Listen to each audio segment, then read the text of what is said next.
Hello, friends and family. How are you today? Um, Today, first of all, I got to talk about my video.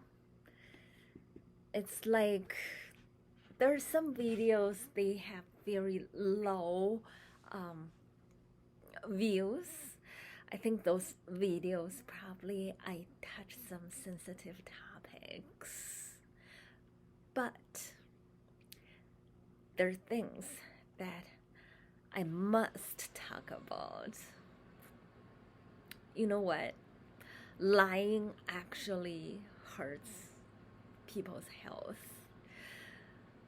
I've been avoiding it because I didn't want to lie, but once I think it's relevant that I can talk about, I'll speak my mind.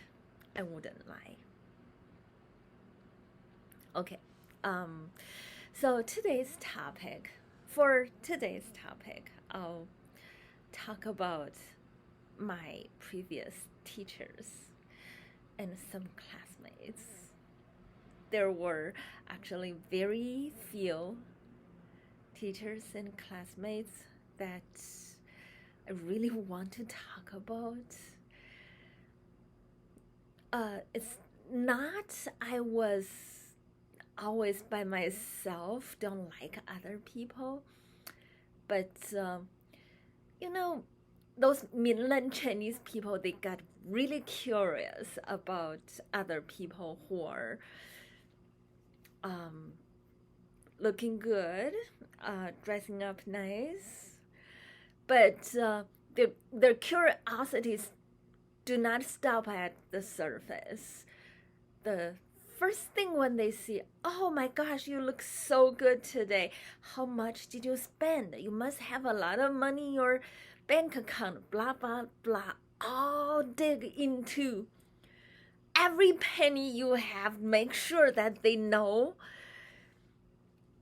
how much you spent and how much money currently in your account, or all those things. They would never appreciate that you tried so hard to look good for them. When I was in high school, occasionally my parents would give me some money to buy some snacks. The teachers would drag me over. Let me see.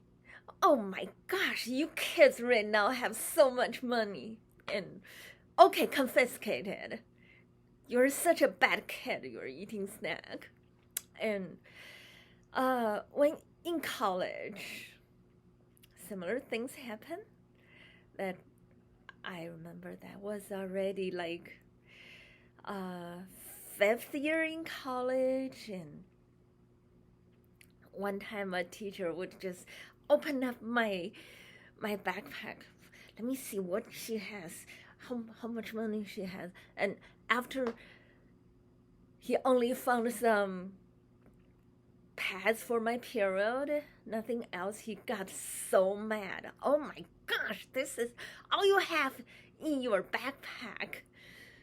You're gonna so flunk out this semester. Of course, he was looking for money. And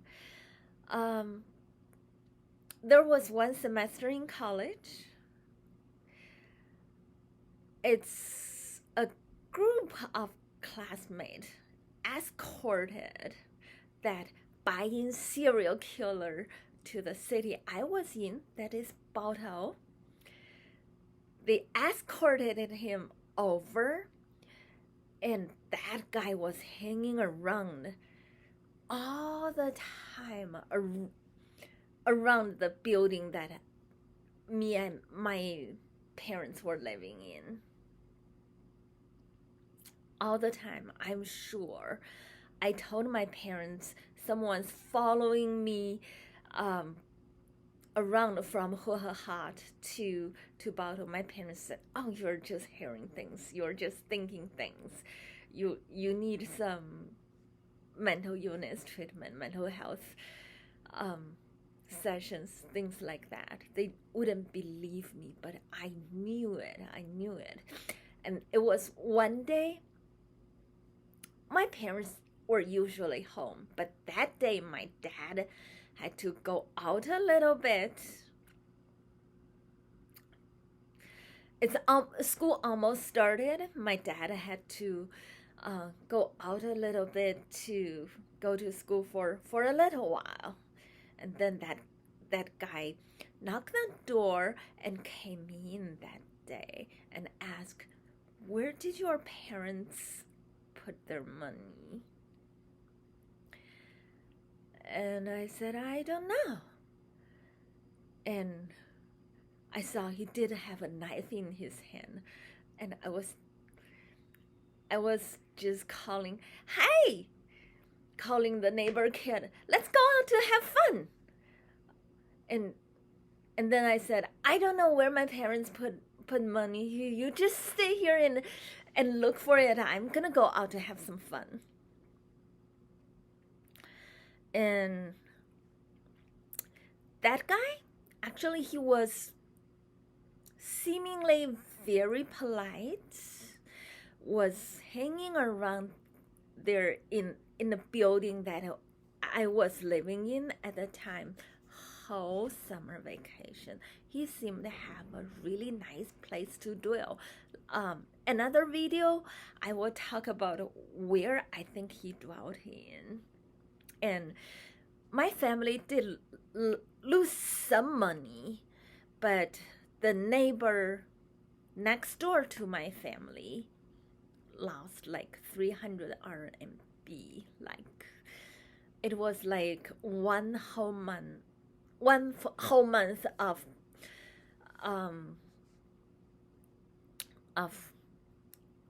their wages at the time, husband plus wife, and probably even more than that. They left their money at home somehow, and my family, of course, lost some.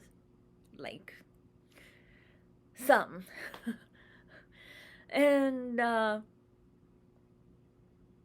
at first, actually, when I never opened the door for a stranger, and the neighbors were chit-chatting, "Oh, that family, they're so cold.